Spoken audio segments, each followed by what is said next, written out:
Prepárate, porque nuestro día de celebración está por comenzar. Bienvenidos a Sion Factor.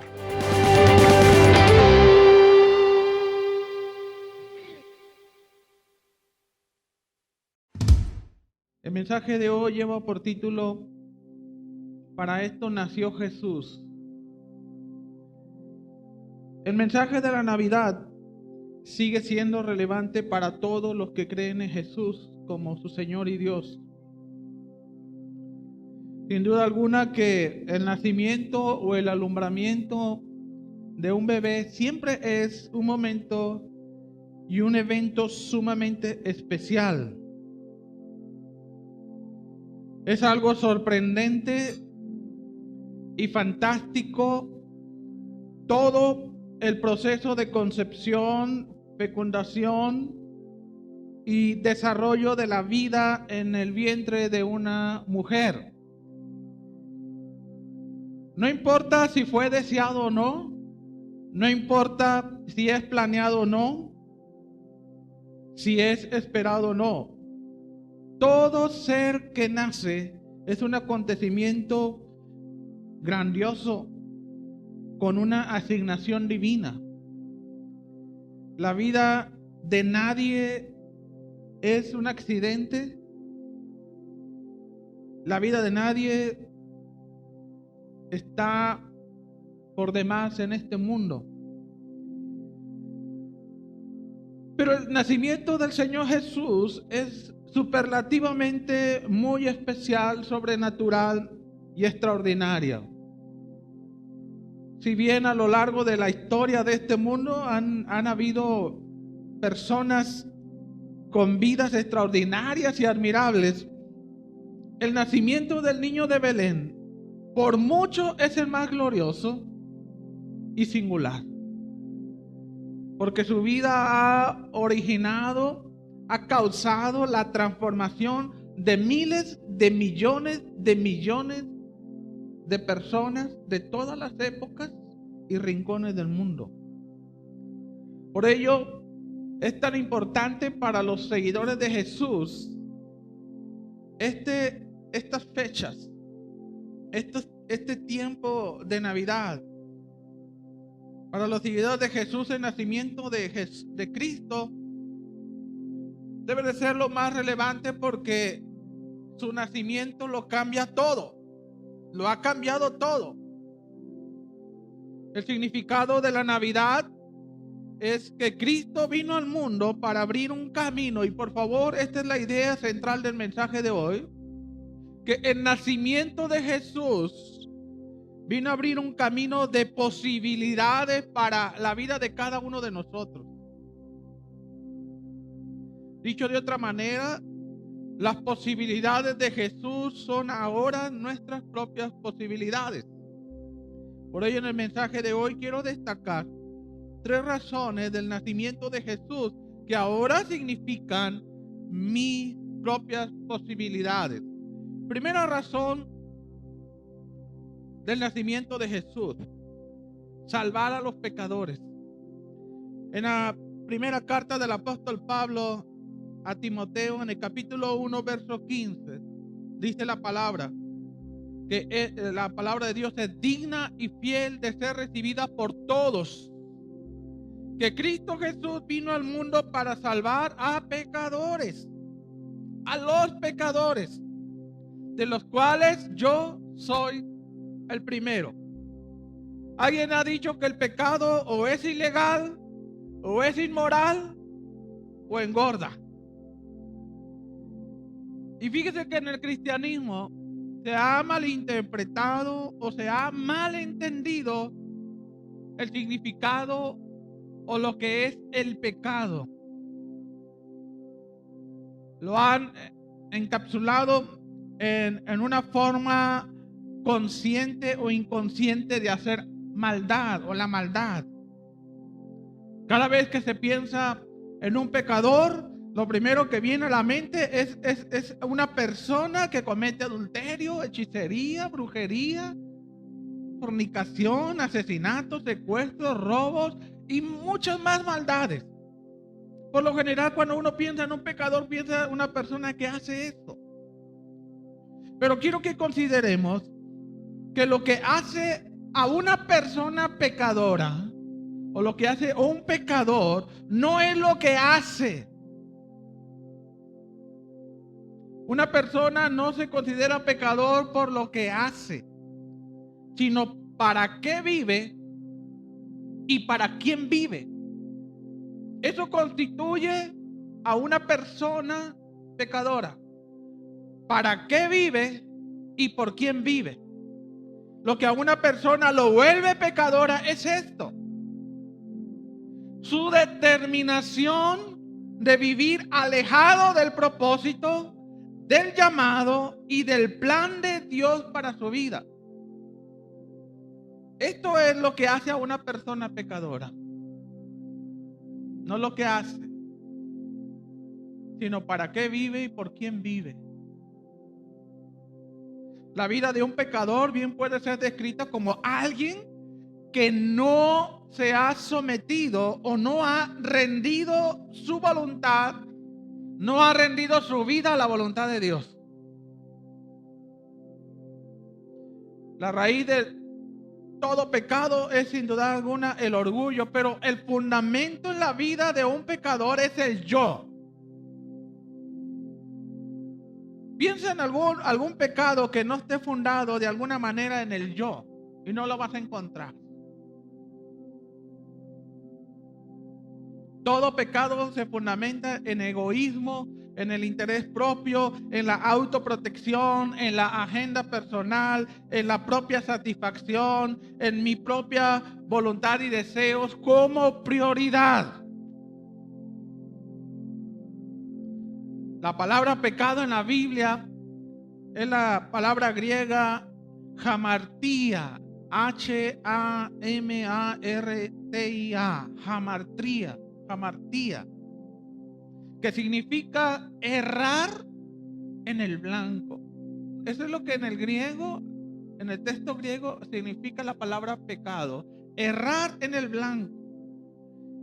Y miren qué interesante el concepto de esta palabra, hamartia, pecado, errar en el blanco. Este concepto viene del tiro al blanco, en la cual un tirador con su arco y flecha tiene un único propósito: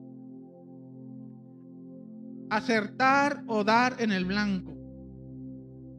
¿Se pueden imaginar a un arquero con su flecha, una diana en el frente? Todos tienen un solo propósito: acertar en el blanco.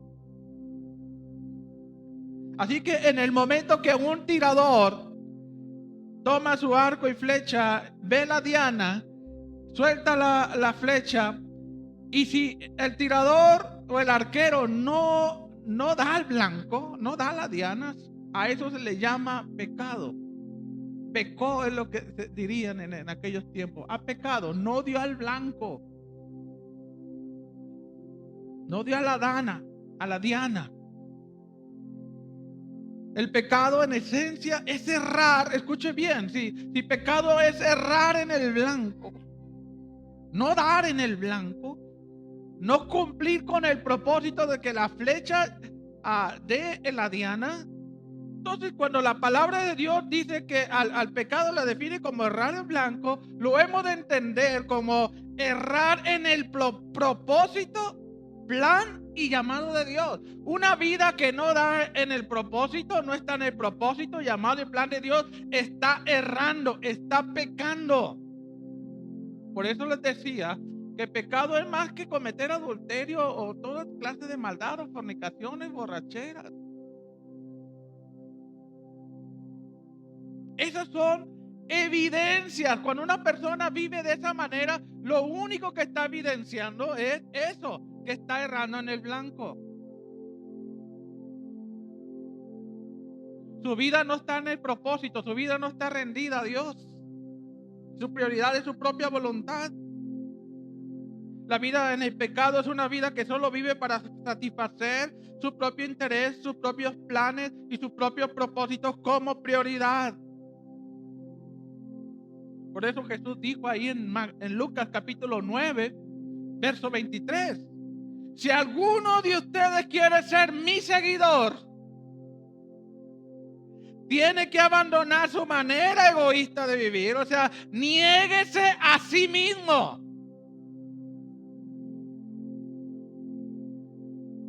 ¿Quieres ser seguidor de Dios? Tienes que dejar a un lado como prioridad tus propios intereses o hacer tu propia voluntad o cumplir con tu propia agenda como prioridad.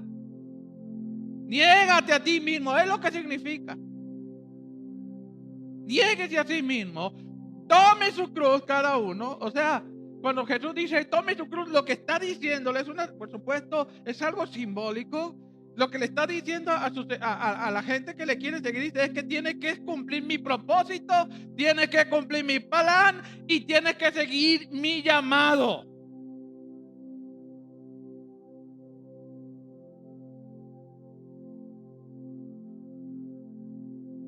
Por eso cuando uno viene a los pies del Señor Jesús y le entrega su vida, le confesamos como nuestro Señor y Salvador, le pedimos perdón por nuestros pecados, lo que sucede es que algo inmediatamente Dios nos da la libertad para que en la libertad nosotros elijamos voluntariamente, determinemos voluntariamente rendirnos a su voluntad. Nos dan la libertad, no nos obliga. Y ha quedado más que demostrado en la propia experiencia que vivir solamente para mis prioridades, para mi voluntad, lo único que ha traído es quebranto, dolor, tristeza. Ya hemos demostrado que nosotros no podemos hacer nada por nuestro propio bien. Ya lo hemos demostrado. Nosotros no podemos arreglar nuestra vida solos. No podemos hacer funcionar cada aspecto de nuestra vida.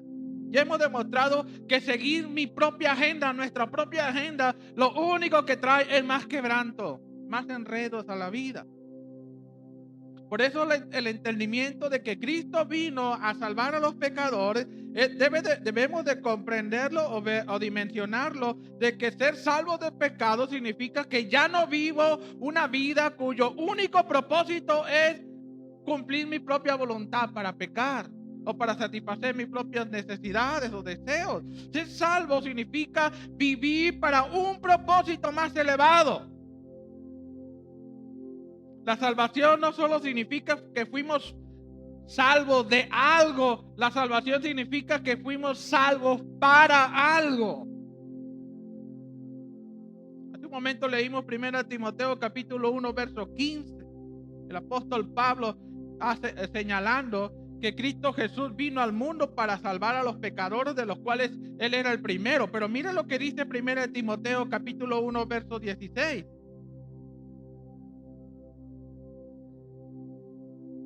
Pero para esto fue recibido misericordia. Léalo con detenimiento. Dice, para esto fui recibido misericordia. Para que Jesucristo mostrase en mí el primero toda su clemencia, para ejemplo de los que habrían de creer en Él para vida eterna. Pablo, es la misma idea que les acabo de compartir. Pablo entiende que no solamente fue salvo para ser liberado de algo, sino fue salvo para algo. Dicho en otras palabras, Pablo dice, Dios tuvo misericordia de mí, tuvo misericordia de ti. ¿Cuántos dicen amén? Tuvo misericordia y compasión de ti. Y Pablo lo que dice, Cristo Jesús tuvo misericordia de mí para usarme como ejemplo, para que de esa manera otros se dieran cuenta que también pueden creer en Él y pueden recibir vida eterna. Sus vidas pueden ser diferentes. Fuimos salvos de algo, pero fuimos salvos para algo. Si tú crees que Dios ha tenido misericordia de ti, entiende eso. No solamente fuiste salvo de algo, fuiste salvo para algo. Tú tienes una asignación divina, tienes un propósito de Dios que cumplir. Por eso hemos de rechazar la idea de que somos personas pecadoras salvas por la gracia. Esa es una idea que ahorita está resurgiendo mucho, que somos pecadores salvos por gracia, pero no hemos de estar de acuerdo con esa idea. La idea correcta es que somos personas salvas por gracia que aún pecan, pero no somos pecadores. Porque hay un abismo entre pecar y ser un pecador. Si en Cristo aún soy considerado como un pecador, significa que aún no soy hijo e hija de Dios. Significa que aún soy enemigo de Dios. Soy alguien que no es merecedor de las bendiciones y beneficios de pertenecer a la familia de Dios. Si aún en el cielo me ven como pecador, significa que estoy aún muerto en mis delitos y pecados. Por eso no hemos de compartir con esa idea de que somos pecadores salvos por gracia. Y que en Cristo aún somos pecadores, no. ¿Cuál es la verdad bíblica en este punto? Si pediste perdón a Dios por tu pecado y te comprometiste a seguirlo el resto de tu vida, tu identidad como pecador ha sido quitada. Ha sido borrada tu identidad de pecador. Ahora eres justificado. Ahora en el cielo te reconocen como una hija o un hijo de Dios. Te reconocen como alguien justo. Así te reconocen en el cielo, no como un pecador. Sin duda alguna que los seguidores de Cristo aún pecan. Pero eso no te hace un pecador. Pecar, escuche bien, pecar para los que ya están en Cristo, han sido lavados por la sangre de Jesús. Pecar no te hace pecador. Vivir para el pecado sí. Mentir no te hace mentiroso. Vivir para mentir sí. Adulterar no te hace un adúltero. Vivir para adulterar sí. Robar no te hace un ladrón. Vivir para robar sí. Esto por supuesto que ha de llevarnos a creer, que no nos ha de llevar a creer que entonces podemos consentir al pecado. De ninguna manera. De ninguna manera. El pecado es la razón del desastre en la vida sin Cristo, pero el pecado también puede ser la razón del desastre en la vida de los cristianos. No hemos de consentir de ninguna manera alguna especie de pecado y de maldad. Por ninguna razón hemos de permitir pecado en nuestra vida. Romanos capítulo 6, verso 1 al 2, dice la Escritura: ¿qué pues diremos? ¿Perseveraremos en el pecado para que la gracia abunde? Dice la Escritura: en ninguna manera. Por supuesto que no. Porque lo que hemos muerto al pecado, ¿cómo viviremos en él? Nosotros no hemos de consentir y hemos de batallar y luchar contra toda especie de pecado. Pero pecar no te hace un pecador. Vivir para el pecado sí. Día a día debemos de luchar contra el pecado que nos asedia para no volver a ser esclavizados. Si tú consientes un poquito de pecado en tu vida, ¿sabes? La Biblia dice que el pecado es como la levadura. Un poquito de levadura leuda toda la masa. La echa a perder.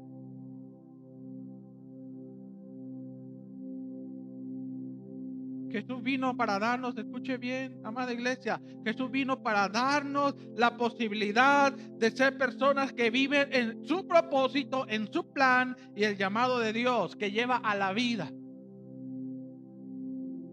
Y cada uno de ustedes que está en Cristo habrá de considerarse a sí mismo y ver que si su vida está dando en el blanco. Pregúntate, ¿mi vida está dando en el blanco? ¿Estoy en el propósito de Dios? ¿Estoy cumpliendo el llamado de Dios? ¿Estoy cumpliendo con la asignación de Dios para mi vida? Porque si no es así, hermanos, hay pecado. Tú estás aquí con un propósito, tienes que estar cumpliendo. La asignación, propósito, plan y llamado de Dios. No lo sé, pastor. Bueno, un propósito para este año. Dedicarse a cumplir con el propósito y llamado y plan de Dios para mi vida. Dedícate a estudiar la palabra de Dios día a día. Una la debe de estudiar precisamente para descubrir el plan de Dios para mi vida. Dios te habla. Este precioso libro tiene algo sobrenatural. Es el único libro que se ha escrito y se va a escribir en toda la historia de la humanidad, en la cual el autor está presente juntamente con el que le está leyendo. Por eso es tan importante la palabra. Aquí descubrimos plan de Dios para mi vida. Aquí descubrimos propósito de Dios para mi vida. Se esclarece. Entendemos mejor el llamado.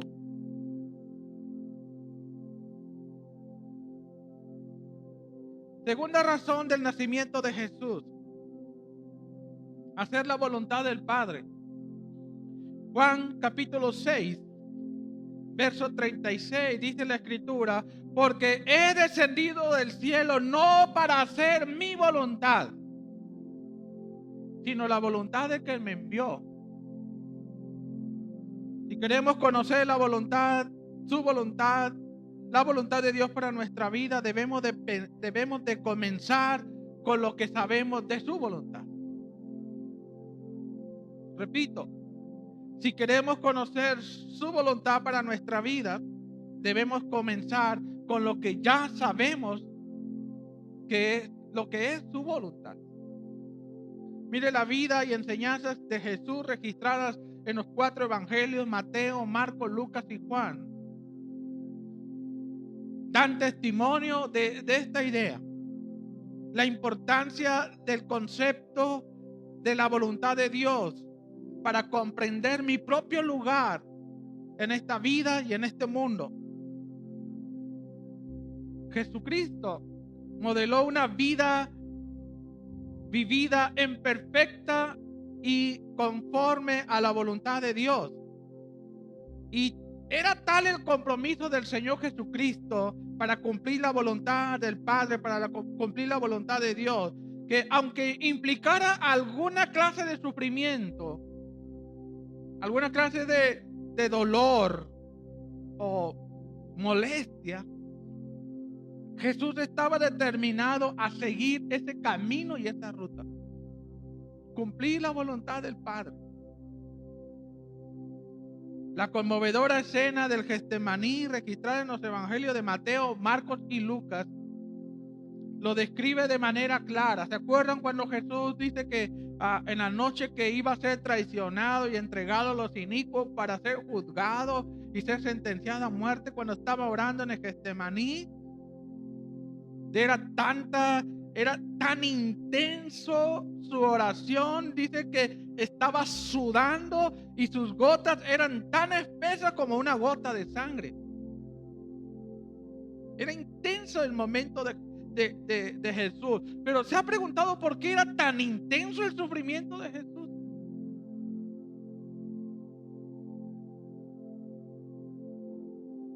Mientras Jesús oraba, Jesús estaba reconociendo la fuerza de su propia voluntad con la voluntad de Dios. Esa era una lucha fuerte, intensa.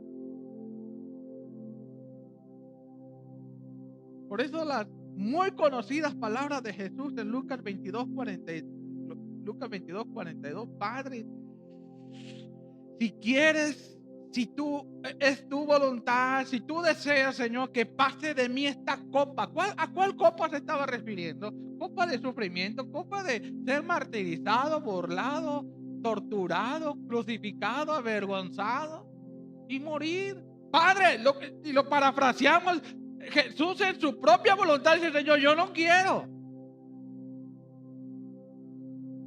Si quieres que pase de mí esta copa, Señor, que así sea. Pero no se haga mi voluntad, no se haga lo que yo quiero, sino la tuya. Muchos entienden la voluntad de Dios en referencia, escuche muy bien, muchos entienden la voluntad de Dios en referencia a sí mismos, por aquellas cosas que hacemos y aquellas cosas buenas que tenemos, como nuestro cónyuge, como nuestros hijos, o trabajo, finanzas, o negocio, las cosas buenas de la vida. Pensamos que eso es la voluntad de Dios. Pero la voluntad de Dios, escuche bien, iglesia, no es en referencia a nosotros mismos, a que mis deseos se cumplen.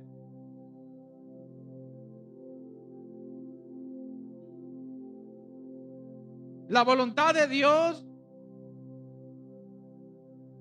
es en referencia a lo que es su propia naturaleza, la naturaleza de Dios, el decreto, la soberanía y la sabiduría de Dios.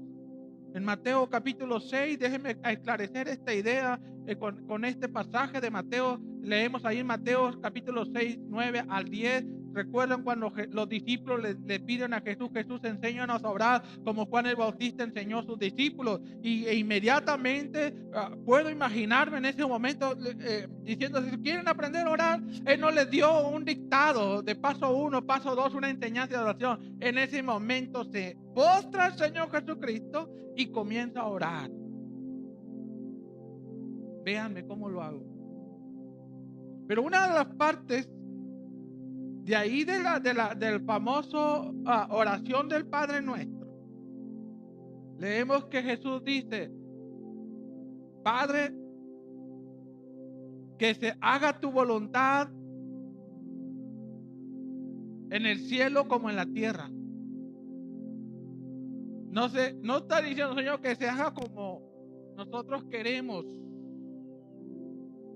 Señor, que mi vida sea como yo espero que sea. Que acontezcan las cosas que yo quiero que me acontezcan. ¿Verdad que no dice así? Padre, que se haga tu voluntad, así como la haces en los cielos, igual se haga aquí en la tierra. La voluntad de Dios no se trata de nosotros. La voluntad de Dios, escuche bien, es todo lo que Dios quiere o desea que suceda aquí en la tierra. Si alguna vez alguien le pregunta: ¿sabes tú qué es la voluntad de Dios? Recuérdele la oración del Padre Nuestro. Es todo lo que Dios quiere, el Padre quiera que suceda aquí en la tierra. La voluntad de Dios no se trata de lo que haces. La voluntad de Dios es lo que Él quiere que se manifieste aquí en la tierra. No es lo que tú haces. Entendiendo que aquí en la tierra, por supuesto, cuando dice Padre, se haga lo que sucede en los cielos, como se hace tu voluntad en los cielos, así se haga en la tierra. Esta idea de aquí en la tierra, por supuesto, hace referencia a tu vida, a tu familia, a esta congregación, a tu cuerpo, a tus finanzas, pero igual a nuestra nación, a nuestro estado, a nuestra ciudad o en la comunidad donde vivimos. Muchos tienen verdaderos conflictos con la voluntad de Dios. Hay quienes piensan que en la voluntad de Dios les causa, cuando piensan en ello, les causa temor. Se angustian. Cuando le dicen, sienten como que hay un riesgo. Señor, se haga tu voluntad. Temen mucho decirle eso a Dios, porque piensan que Dios les va a mandar algo que no desean. Algunos han entendido como la voluntad de Dios, que Dios ha decidido cada pequeño detalle de su vida, pero esto no es así, esto no es verdad. Dios no ha decidido nada sobre tu vida, nada. pastor, y cuando leemos en el Salmo 139, 16, dice que en sus libros estaban escritas todas aquellas cosas que luego fueron formadas, sin faltar una de ellas.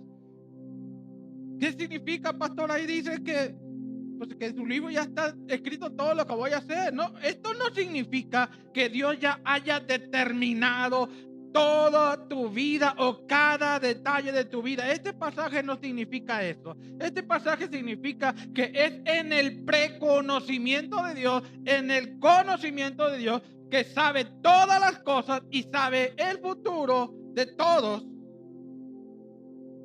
Él sabe cada detalle de tu vida, y en esa presencia de Dios, de cada detalle, de cada acontecimiento de tu vida, es que Dios escribió tu libro, pero no significa que Él ya determinó lo que tiene que pasar. Si muero, pues Dios ya lo escribió. No. Si me pasa algo es porque Dios así lo quiso. No. Dios lo sabe todo, por supuesto, y es lo que está escrito. Dios, escuche bien, nos da mucha libertad, pero también Dios a la vez nos constriñe o nos influye para decidir hacer su voluntad, porque siempre es la mejor. Ahorita les decía, ya hemos demostrado que cuando nosotros nos hacemos cargo de nuestra vida, lo único que hacemos es quebrantarla y destruirla más.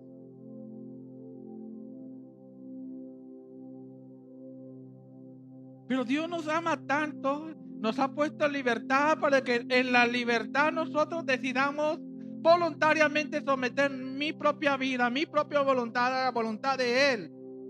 Y Dios nos ama tanto, es tan compasivo con todos nosotros, que cuando, como buen padre que ve que vamos a tomar una mala decisión o vamos a encaminarnos hacia algo que nos va a dañar más, Dios con su Espíritu Santo nos constriñe, nos mueve dentro de nuestro ser para que identifiquemos cuál es la mejor voluntad, agradable y perfecta, que al final de cuentas va a ser lo mejor para nosotros. Dios nos da mucha libertad y nos constriñe para hacer su voluntad, pero eso lo tenemos que decidir nosotros. La voluntad de Dios es como un camino, escuche bien, la voluntad de Dios es como un camino. No importa si caminas a tu lado izquierdo, no importa si caminas a tu lado derecho, no importa si vas por el centro, no importa si vas saltando, no importa si vas trotando, no importa si vas caminando, no importa si vas a paso rápido o vas a paso lento, no importa si vas cantando, no importa si vas hablando. Lo que importa es que te mantengas en el camino, en la voluntad de Dios. Lo importante, escucha bien, amada iglesia, es que te asegures que tu vida es la vida que Dios espera que tú tengas. Asegúrate que tu vida es la vida que Dios espera que tengas. Asegúrate de eso, cerciórate cada día de eso. La voluntad de Dios no se trata de ignorar las grandes decisiones de la vida, escuche bien, sino ubicarlas en la vasta extensión de los propósitos eternos de Dios.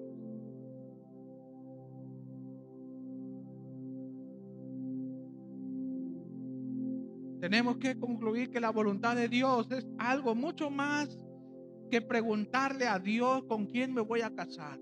Y lo digo con sumo respeto y cuidado.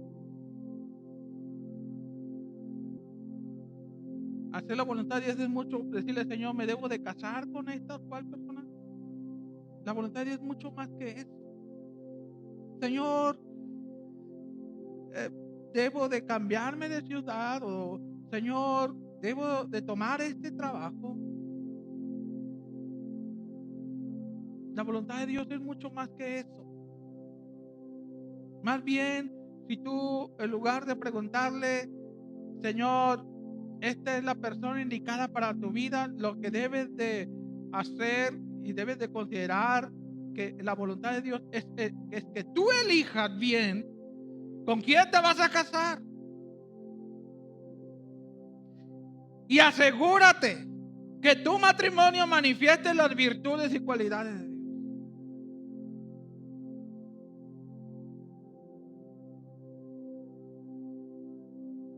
La voluntad de Dios es más que preguntarle, Señor, ¿he de vivir aquí o allá?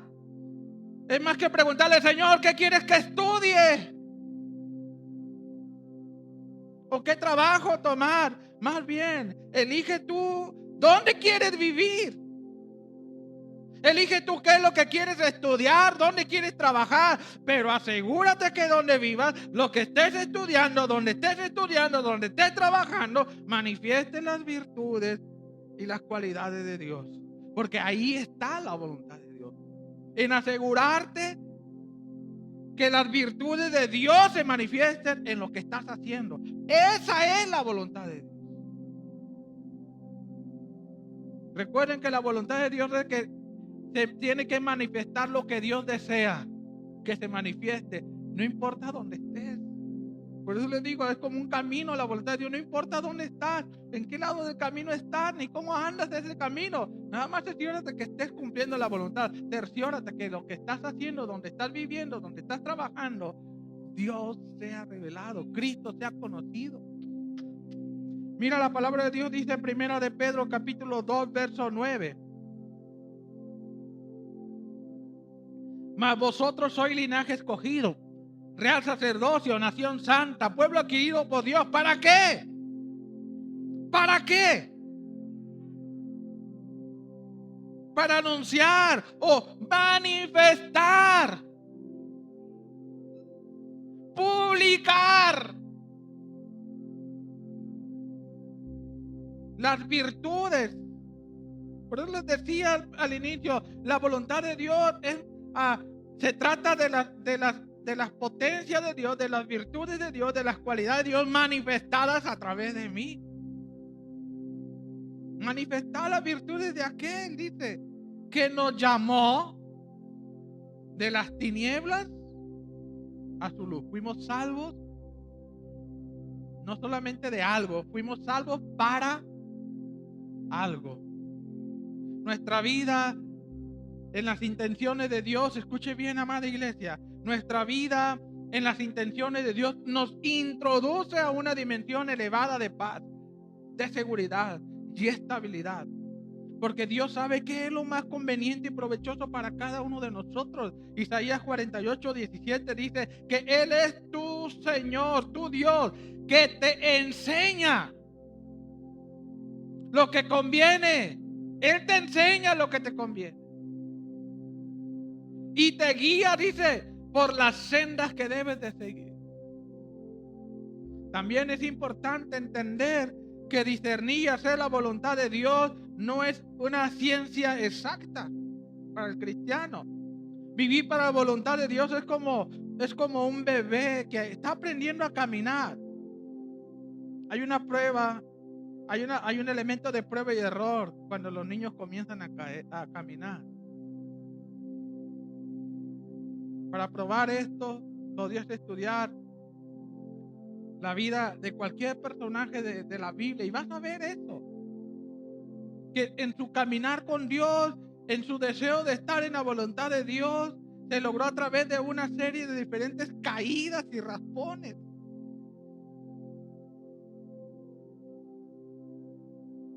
Entonces espere cometer errores, espere tomar malas decisiones. Pero ¿sabe cuál es la belleza de nuestro seguimiento al Señor Jesucristo? Es que aún en esos errores sirven de aprendizaje para refinar aún más nuestra mente, para tener un mayor entendimiento de la perfecta y agradable y buena voluntad de Dios.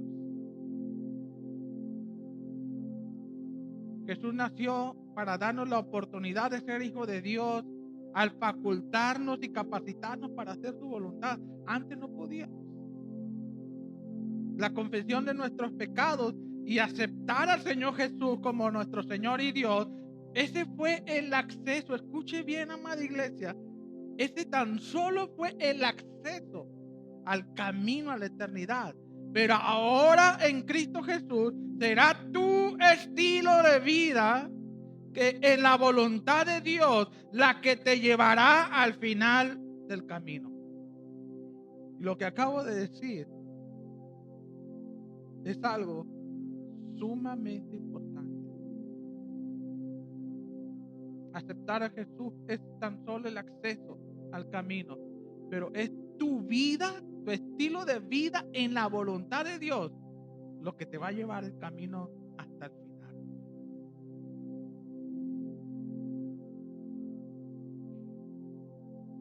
Mateo 7:21 dice: no todo el que me dice Señor, Señor entrará en el reino de los cielos.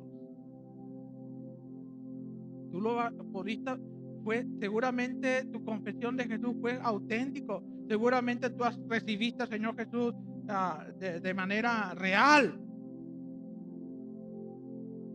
Pero si te descuidas, te sales del camino, no te mantienes en la voluntad de Dios, no todo el que me dice Señor, Señor entrará en el reino de los cielos. ¿Quiénes van a entrar en el reino de los cielos según Jesús?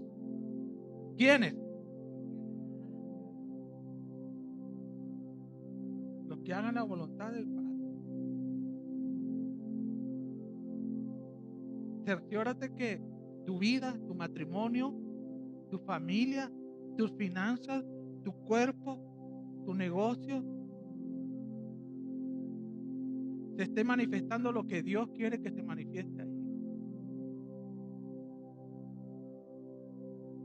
¿Y qué quiere que Dios se manifieste? Las virtudes de Él, su amor, su misericordia, su bondad, su generosidad, su compasión. Cerciórate que en tu familia, en tu matrimonio esté manifestando las virtudes de Dios. Cerciórate que en tu negocio se esté manifestando las virtudes de Dios. Lo que hagas, lo que emprendas. Tercera razón del nacimiento de Jesús: destruir todo lo que hace el diablo. Primera de Juan capítulo 3 verso 8 dice: para esto apareció el Hijo de Dios, para deshacer las obras del diablo. Mire, el nacimiento de Jesús es el cumplimiento de 4,000 años de profecías bíblicas. 4,000 años de profecías. De hecho, desde el libro de Génesis, en el capítulo 3, hasta el libro de Malaquías. El Génesis es el primer libro de la Biblia y Malaquías es el último libro del Antiguo Testamento. De Génesis a Apocalipsis se registran más de 300 profecías mesiánicas.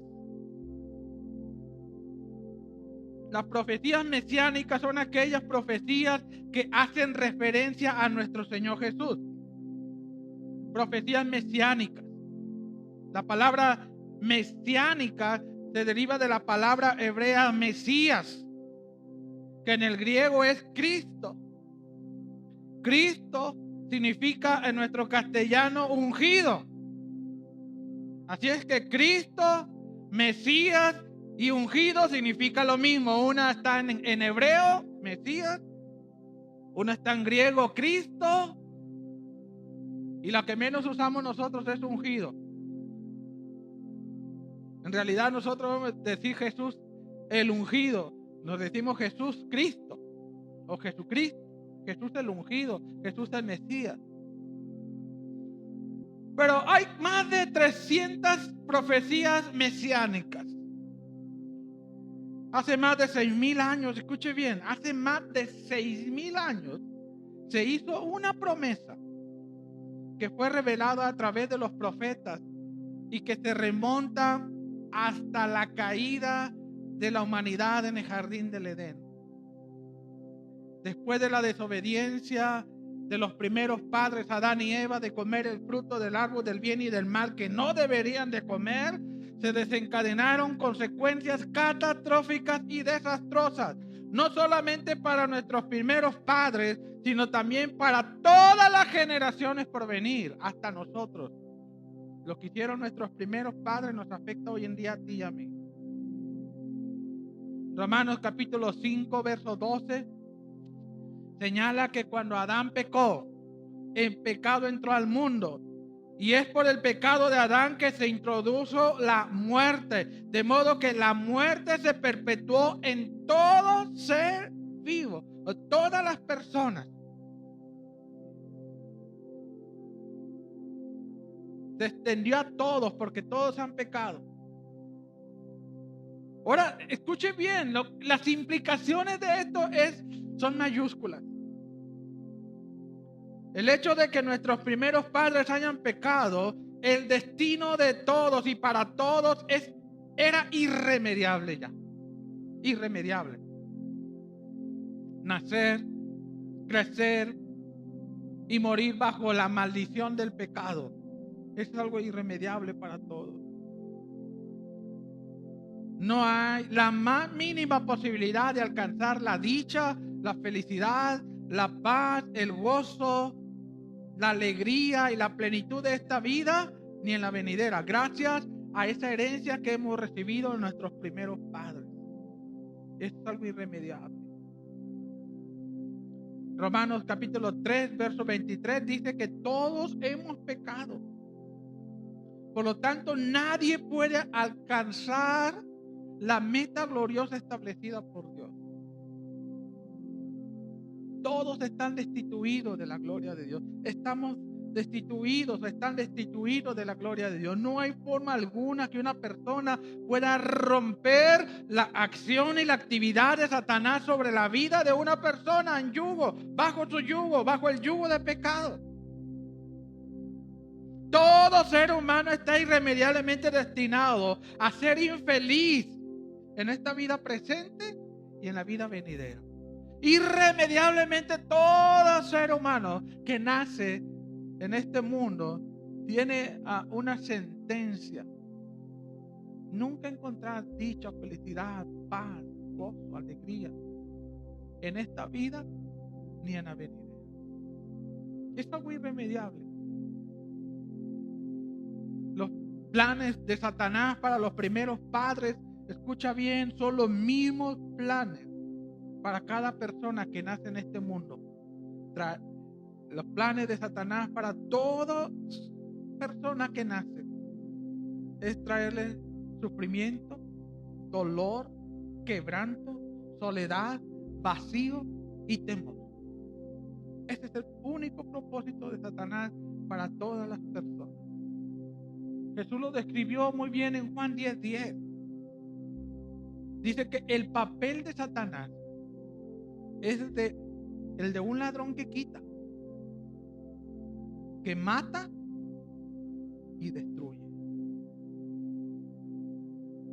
Pero mire, en medio de todo ese desastre y de la maldición que han provocado Adán y Eva, nuestros primeros padres, en medio de todo ese destino irremediable, no solamente para Adán y Eva, irremediable para todos los seres vivientes que habrían de nacer hasta a ti y a mí hoy en día, resplandece un mensaje de esperanza que cambia la historia y el destino de todos. Por eso es tan importante el nacimiento de Jesús. Nacería un Salvador. Y ese Salvador nacería para reparar todo el daño que los primeros padres infligieron. Debido a que el pecado nació y entró en el mundo a través de Adán y Eva. Debido a que el pecado entró al mundo a través de Adán y Eva, el Mesías, el Cristo, el ungido, nacería para ser el único camino a la salvación. De hecho, la primera profecía sobre la venida de nuestro Señor Jesús, escuche bien, la primera profecía sobre la venida del Señor Jesús se registra en el mismo Génesis, posterior a la caída y expulsión del paraíso de Adán y Eva. Génesis capítulo 3, verso 15, es la primera profecía mesiánica. Y pondré enemistad entre ti y la mujer, entre tu simiente y la simiente suya. Esta te herirá en la cabeza y tú le herirás en el calcañar. Esta es la primera profecía mesiánica de la venida de nuestro Señor Jesús. La descendencia o la simiente de la mujer a la que se refiere este pasaje es Jesús de Nazaret, que un día derrotaría a la serpiente que representa a Satanás. ¿Qué dice ahí Génesis 3:15? Que esa serpiente, lo único que le va a poder hacer a la simiente de la mujer, que es Cristo, lo único que le puede hacer es herirlo. Dice que el calcañar de Cristo va a ser mordido por la serpiente. Significa que esa es la serpiente, Satanás, lo único poder que tiene es hacerlo sufrir y lastimar, mas no destruirlo. Te dirá en el calcañar. Solamente te va a hacer sufrir, pero no te va a destruir. Pero mientras Jesucristo, la simiente de la mujer, ¿qué es lo que dice? Dice que Jesucristo le va a herir, dice, en la cabeza. O sea, le va a pisar la cabeza a la serpiente. La va a destruir de un golpe. Por eso, la razón por la que hay Navidad es porque Él vino con el propósito de destruir algo. Jesús, Dios tenía que encarnarse en Jesús para destruir algo. La Navidad es la invasión de Dios en el territorio enemigo para liberar a la humanidad de la terrible carga del yugo del pecado que todos sin Cristo lo tienen. El yugo es un instrumento que los ponen a los bueyes para arar los campos, algo para que puedan caminar de una manera guiada. Es una carga. Y el yugo el pecado es un yugo que estaba sobre nuestra vida, pesada.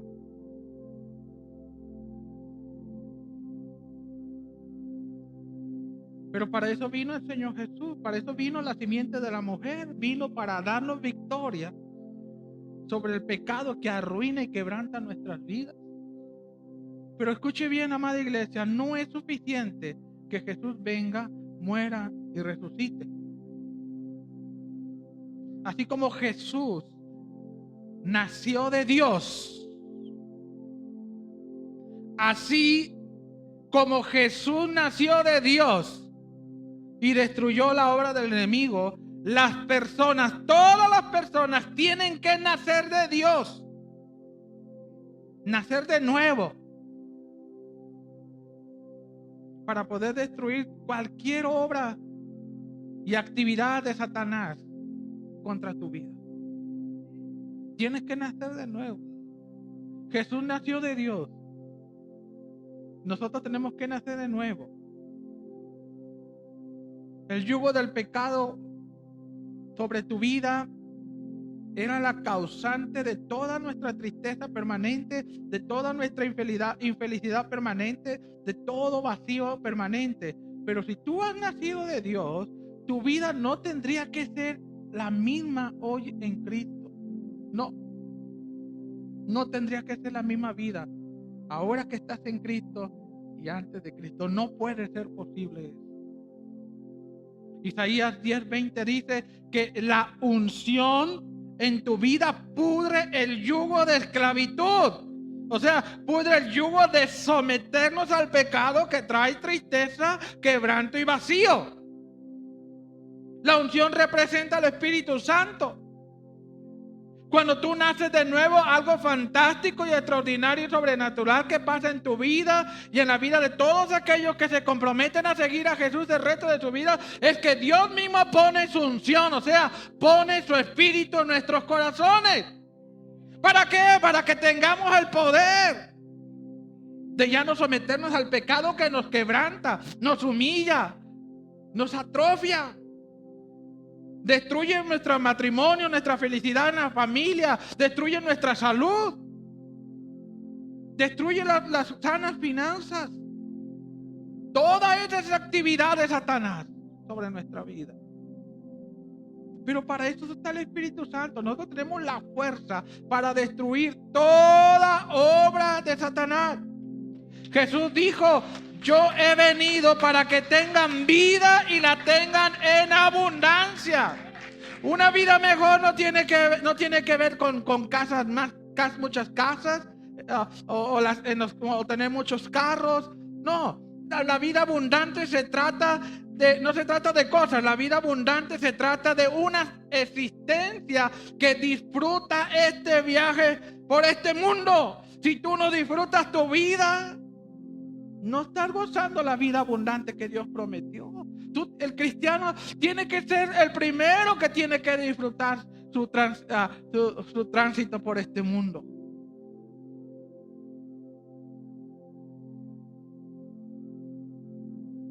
No se trata de una vida libre de aflicciones, no se trata de una vida sin problemas o sin batallas, no le estoy hablando de eso. Le estoy hablando de que en medio de nuestras luchas, de nuestras pruebas, de nuestras batallas, nosotros encontramos esperanza, paz y gozo en nuestro Señor Jesucristo. Así es que el nacimiento de Jesús es mi posibilidad, es nuestra posibilidad de una vida satisfactoriamente creciente. Así es que aspira a una mejor experiencia en tu vida ahora que estás en Cristo Jesús. Puestos de pie.